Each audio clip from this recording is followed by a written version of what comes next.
Hi, this is David Moffat doing my level design analysis on Dark Souls 1 Remastered. Yes, indeed.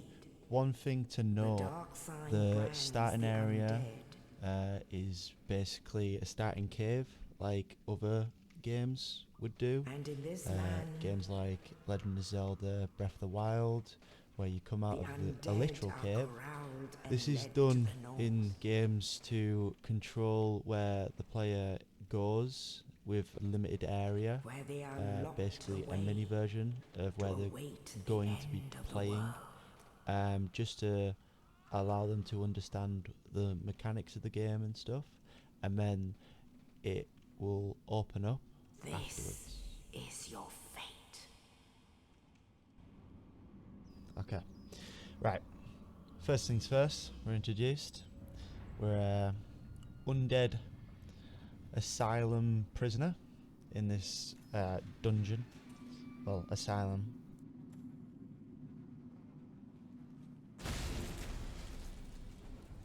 As you can see, first interaction we ever get is with this some sort of mysterious Samaritan who's dropped us a key from a dead body. Pretty weird way to give us a key. Okay, now we're in the game.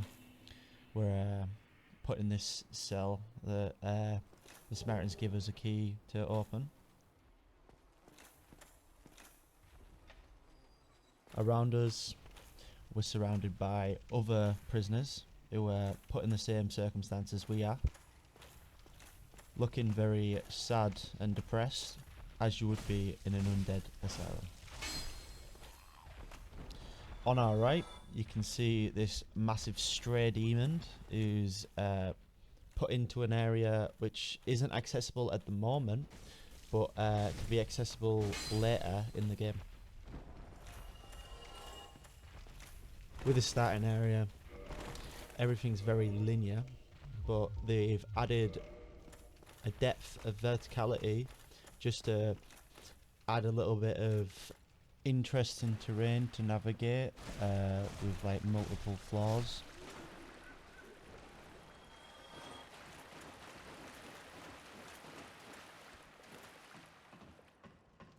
This ladder allows us to get to the main floor of the level, with there being about 3 floors: the basement, the ground level, and a level above. One of the first things that you'll see once you've lit the bonfire is this massive door, and on the right of it we've got this side door that leads somewhere else. When first playing this, most players just go straight through the room, but on multiple playthroughs you'll notice above the door there's the stray demon that's supposed to jump down once you get into the centre of the room. When the boss drops down, first thing that players will probably do is panic and roll around, which the boss encourages by just swinging unrelentlessly. The game devs adding these jars to block your directions just to add a little bit more chaos to the fight. One of the cool things about this room that we just went in is it's totally optional.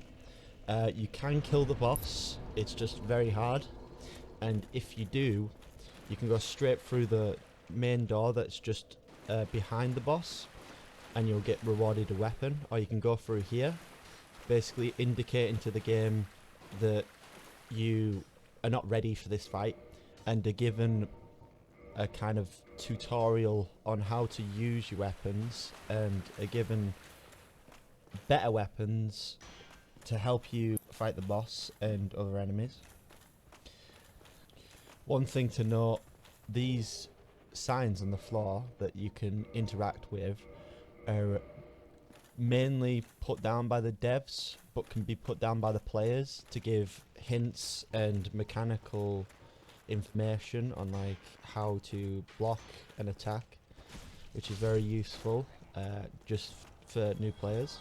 Going through the fog wall, we are on the second floor, and as you can see on the right, there's a knight that you see as soon as you get out the door, and then a glowing item on the left.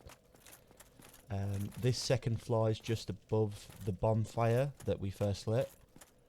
Now we're given multiple options to go, so we can either go upstairs, downstairs, back around, whatever the player wants to do. They could go back to the bonfire, which leads towards there, or you can go up here,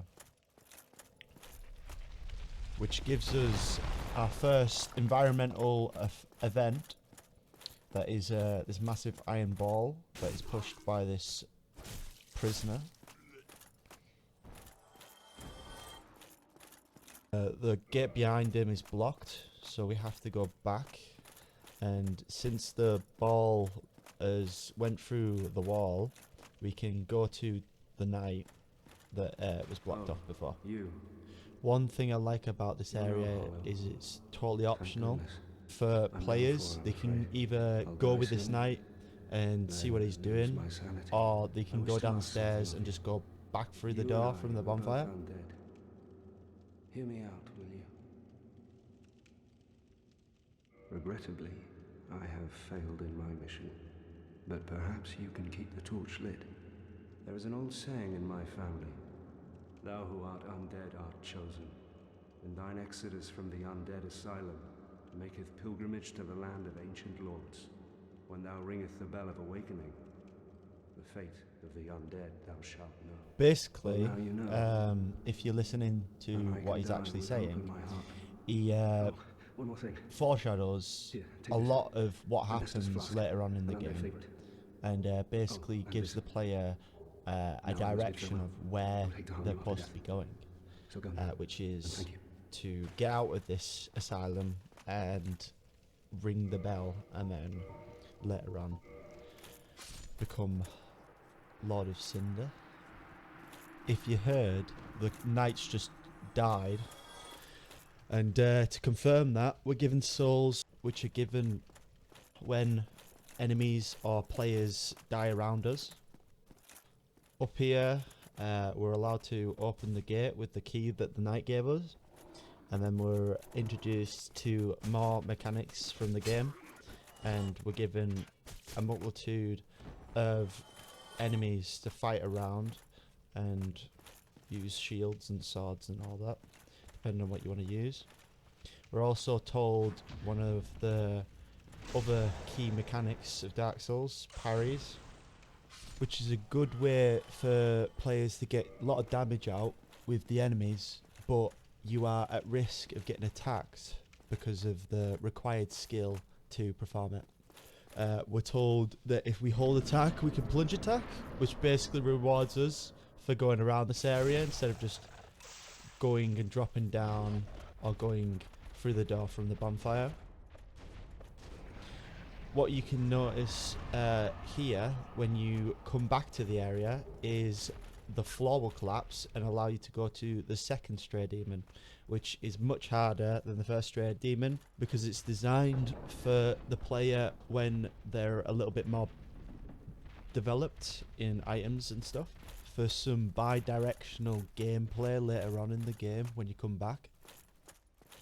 Now that we've completed most of the tutorial area, we're rewarded with this cliffside that allows us to view of the terrain and the mountainsides. One thing you can notice is on the right side, if you are paying attention, there is a nest that hints towards what might potentially be near. Only in the ancient One thing that I legends find it is pretty stated cool, especially first playing this, that one day is an the undead shall massive be bird chosen. that approaches you out of nowhere. It's a very, very cool cinematic, especially for an opening level. To leave the undead asylum in pilgrimage to the land of the ancient lords. Lordran.